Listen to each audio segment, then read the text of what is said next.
እኔ በጣም ነው የምወድሽ በጣም ነው የማፈቅርሽ ብሎ በመጀመሪያ ይቀርባችኋል። ከዛ በኋላ በቃ ይወደኛል ያፈቅረኛል ብላችሁ ከገባችሁ በኋላ የራሳችሁ ስንት ዓመት ሙሉ የለፋችሁበትን ቤት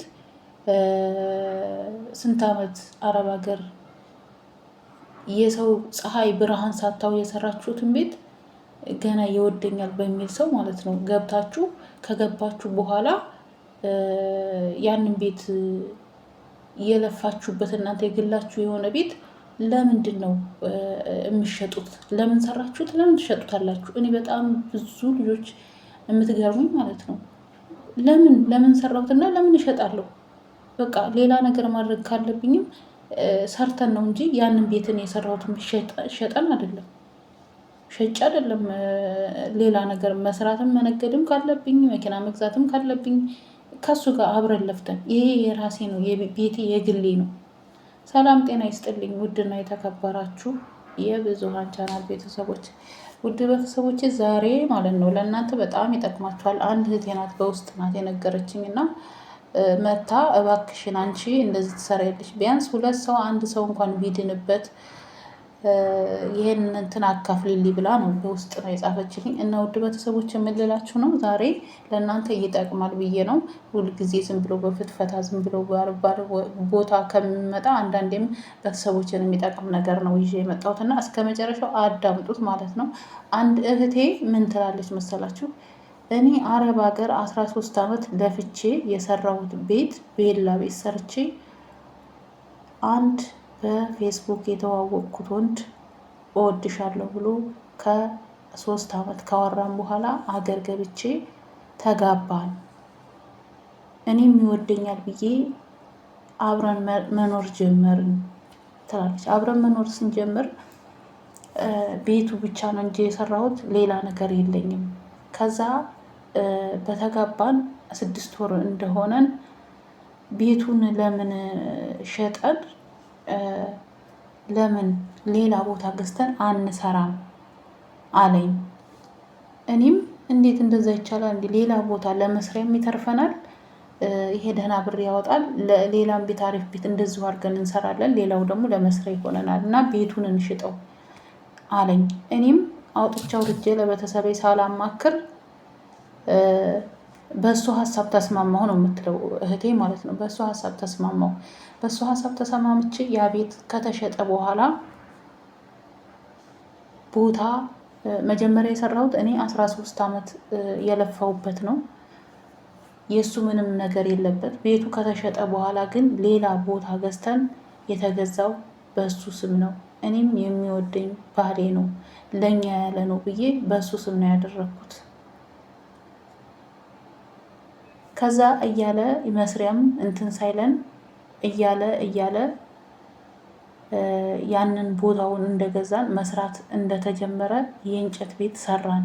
ለምን ከብሎኬት ቤት ወደ እንጨት ቤት እንሸጋገራለን ብዬ ስለው ምንም ችግር የለ ስራ ስለሚቀድም ስራ ሰርተን ያንን ስራ ከዚህ የበለጠ ቬላ ቤት እንሰራለን ምናምን እያለ ሲለኝ እሺ በቃ ካልክ ምንም ችግር የለ ትዳሬ ነው ቤቴ ነው ብዬ በእሱ ሀሳብ ተስማማው። በመጨረሻ ሰዓት እኔ ከሱ እርግዝና ፈልጌ እርግዝና እምቢ አለኝ። እርግዝና እምቢ ሲለኝ አንቺ ካልወለድሽ ምንድን ነው የሚሆነው ብሎ አለኝ። አይ ቆይማ በምናምነው በጸሎት በምንም ሊሆን ሊሳካ ይችላል ብዬ ባልኩት መሰረት ብሬም ያ የተሸጠው ብር እየተመናመነ ቤቱንም በስርዓት ሳንሰራ በመጨረሻ ላይ ጠብ ላይ ደረስን። ስንጣላ ንብረት የራሴ ነው ቤቱ የእንጨቱን ቤት ገና አላለቀም፣ ብዙ ነገር ፊኒሽንግ ይቀረዋል ነው የምትለው እህቴ። እኔ የማቀርብላችሁ ከሞላ ጎደል ነው እናንተ እንድትማሩበት። ከዛ በኋላ ወደ እንለያይ ብሎ ሲለኝ ስንለያይ ለምን እንደዛ አልክ እንደዚህ ብለህ ለምን እንደዚህ አረከኝ ምናምን ስለው አይ በቃ አንቺ እንትን ስለማትይ ጠበኩሽ 1 ዓመት ከምናምን ሆነን፣ ስለዚህ እባክሽን እኔ የራሴ ህይወት ልጅ ያስፈልገኛል ራሴ መተካት ያስፈልገኛል በሚል በዛ ግጭት አልስማማ ብለን ለመለያየት በቃን። ስንለያይ እኔ ያሰብኩት የሰራሁት ቤት የጋራ ንብረቴ ነው ብዬ ነበረ። የጋራ ንብረቴ ነው ብዬ ነበረ። የራሴ የግሌ ንብረቴ ነው ብዬ ነበር ነው ያለችው። የግሌ ንብረት ነው ብዬ ነበር የማስበው። ግን እሱ አሽጦኝ ገንዘቤን አስጠፍቶ ቤቴንም አስሽጦ የተሰራውን አሁን የእንጨት ቤት ጅምር ላይ ያለውን እሱንም የጋራ አደረገብኝ።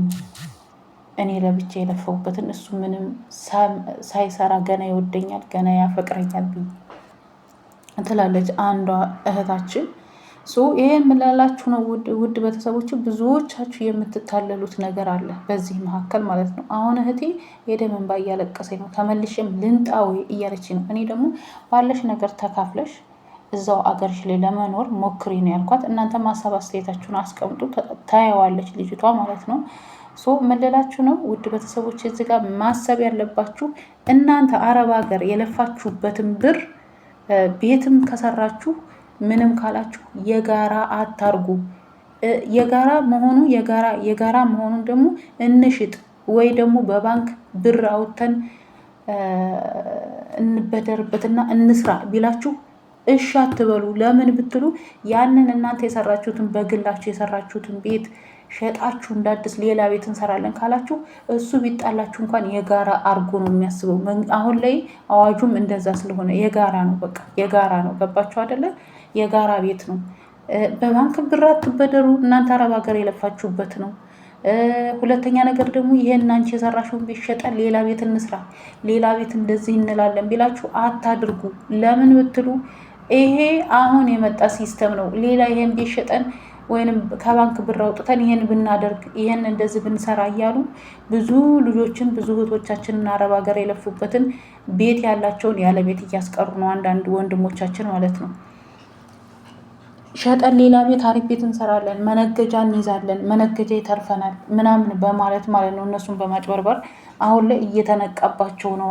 እየተነቃባቸው ስለሆነ አሁን ደግሞ በእንደዚህ መጥተዋል። ገባቸው አይደል? አሁን ስትሄዱ በቃ ወድሻለሁ፣ አፈቅርሻለሁ ብሎ ይገባል። ከዛ ቤት ካለሽ ቤትሽን ያሸጣል፣ ቦታ ገዛን ይላል። ከዛ መሄድ ሲፈልግ እኩል ተካፍሎ ይሄዳል ማለት ነው። አንቺ 13 ዓመት 15 ዓመት ከዛ በላይ የምንለፋ ሰው ይቻላል ባዶ መና ቀረሽ ማለት ነው። ባዶ ቤት ማለት ነው።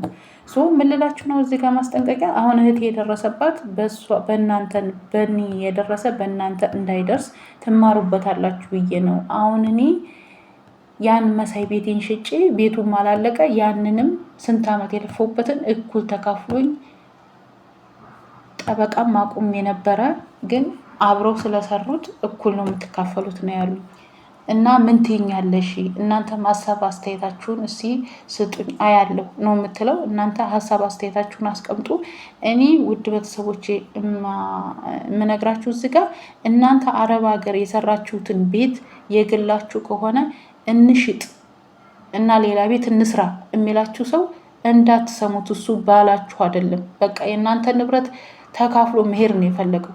ሌላ ደግሞ ባንክ ብድር እናመቻችና የባንክ ብድር እናውጣ የሚላችሁ በተለይ ኦኬ የወለዳችሁ እንኳን ባለትዳር የሆናችሁ ችግር የለውም። ግን አሁን ላይ ሄደን አዲስ ጓደኛ ያዘን አዲስ ህይወት ልንጀምር ነው፣ በጭራሽ የማይሆን ነገር ነው።